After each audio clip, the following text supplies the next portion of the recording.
Nous allons maintenant montrer comment dessiner en perspective un volume aux dimensions précises sans passer par son plan. Nous gardons le même espace, soit une sorte de maison, villa, de 6 mètres de côté et de 8 mètres de long, avec, on va dire, un petit renfoncement au bout de 4 mètres environ, renfoncement de 2 mètres. Je vais mettre ce volume de côté et il va me servir de référence tout au long de mon dessin.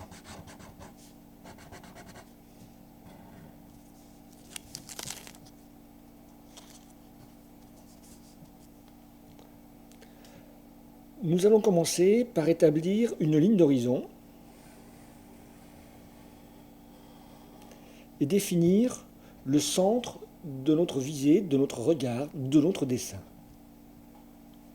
Commençons par dessiner cette arête. Cette arête mesure 3 mètres de haut. Je vais la mettre à un endroit quelconque, légèrement à gauche du centre de ma vision, ce que je disais tout à l'heure. On va donner une dimension, 1,60 m en dessous, et sachant que ici fait, par exemple ici, fait 1,60 m en dessous, nous allons en déduire que les 3 mètres arrivent jusqu'à cette hauteur. Nous savons que notre maison est 2 fois plus large que haute. Nous savons donc qu'elle va à peu près occuper cette dimension. Mais nous ne savons pas exactement quelle forme elle va avoir. Il faut maintenant que je définisse comment cette tâche est vue dans mon champ de vision.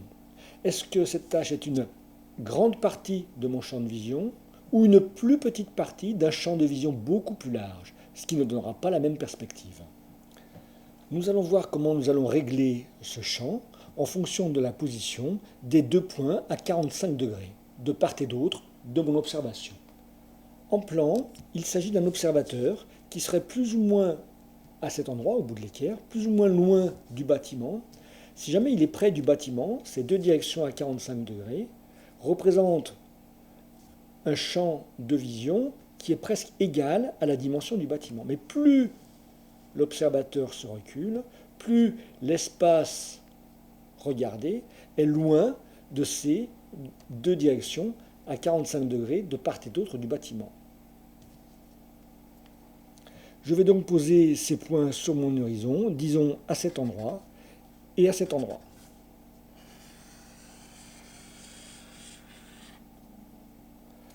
Mon observateur se trouve donc ici, exactement, ou par rabattement à cet endroit.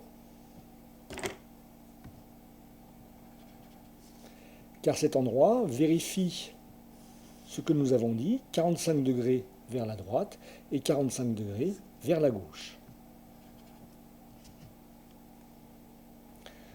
Voilà, le cadre de ma perspective est défini. J'ai placé mon horizon, j'ai placé une arête en proportion en dessous et au-dessus de mon horizon, et j'ai placé 2 points à 45 degrés de part et d'autre qui définissent mon champ de vision.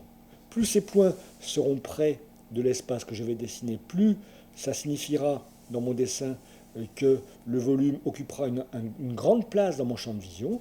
Plus ces points à 45 degrés seront loin, plus ça voudra dire que l'espace que je dessine occupe une petite place dans la totalité de mon champ de vision. Et la perspective, dans les 2 cas, sera très différente.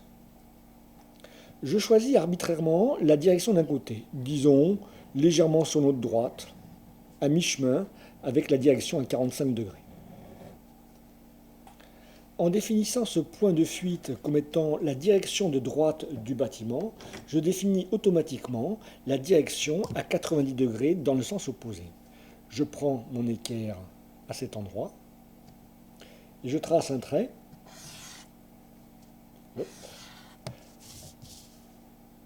qui va à 90 degrés dans le sens opposé.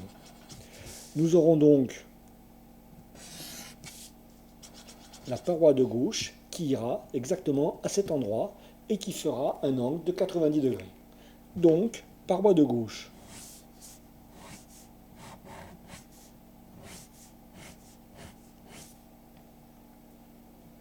J'aurais pu évidemment choisir 2 autres directions à ma convenance. Au lieu de choisir ces deux points de fuite, en réglant mon équerre à partir de ce point, j'aurais pu choisir deux autres directions, n'importe où sur l'horizon. Recoupement vertical. Je prends cette distance, je la reporte sous mon point de fuite, 45 degrés en dessous. 3 et 1, 4 mètres en direction de ce point de fuite me donnera 4 mètres sur cette dimension. Donc voici un mur de 4 mètres. De l'autre côté, cette dimension sous mon point de fuite, report vers la hauteur de 4 mètres, recoupement à cet endroit. À ce coin rentrant du bâtiment, je repars dans cette direction. Et en bas, dans cette même direction. Jusqu'où le retour fait 2 mètres. 2 mètres ici. Donc je vais tracer une ligne à 2 mètres de haut. Ici, j'avais 2 mètres directement en vraie grandeur. Qui, vers ce point de fuite, là, me donne ce trait. Puis en repartant vers l'autre point de fuite, ce trait. Donc ici, je viens de tracer une hauteur à 2 mètres. Depuis le point très bas des 45 degrés sous ce point de fuite, je trace en partant de ce coin 2 mètres, je retrouve un recoupement ici. Voici donc un mur de 2 mètres de large. Je retourne dans cette direction. Et pour finir, il me faut encore une dimension de 4 mètres. 3 mètres et un 4 en proportion. Vers ce point de fuite, 45 degrés vers le bas, me donne 4 mètres ici. Au départ, j'avais réglé ma perspective avec ce point comme étant le centre de ma vision et ce point comme étant 45 à gauche, ce point étant comme 45 à droite. Je vais rapidement dessiner au-dessus une perspective avec des points à 45 plus rapprochés pour voir la différence. Ligne d'horizon. Comme tout à l'heure, mon arête de 3 mètres. Ici, nous allons choisir les points à 45 à cette distance, au lieu de à cette distance. Et nous allons garder le même point de fuite de première direction. Le centre de ma vision étant toujours au même endroit, ici.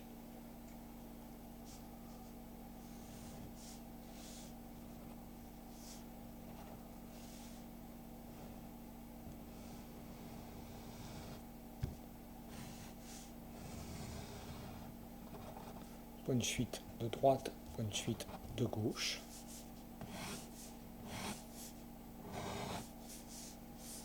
Ici, 45 degrés en dessous, 3 et un 4, 4 mètres.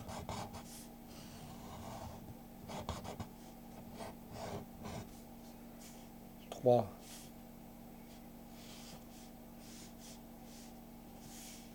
et un 4,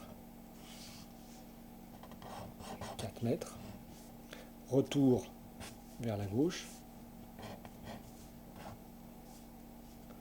2 mètres.